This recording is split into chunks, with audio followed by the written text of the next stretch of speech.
Welcome to Blizzard Fire. We hope this video helps fire up your solution. You already have the essentials: an editor and a Copilot account. Start by installing the extension and signing in, then enable inline suggestions so completions appear as you type.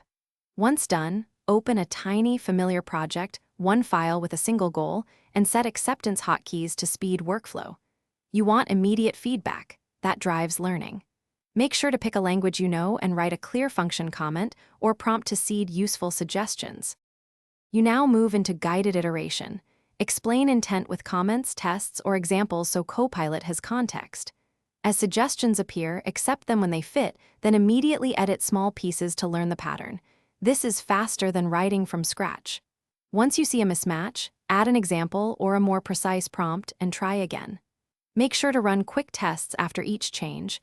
The feedback loop of edit, run, adjust is how you internalize Copilot's strengths, and finish by polishing outputs. Refactor AI suggestions into clear, documented code and run unit tests before committing. Once comfortable, expand scope to larger modules and add CI checks so Copilot suggestions are validated automatically. Integrate code review practices to catch logic issues. Remember you own correctness. If things go wrong, first simplify the prompt, then reset the extension or clear the cache, and reproduce the issue in a minimal file. That troubleshooting step usually reveals whether it's context or state causing bad suggestions.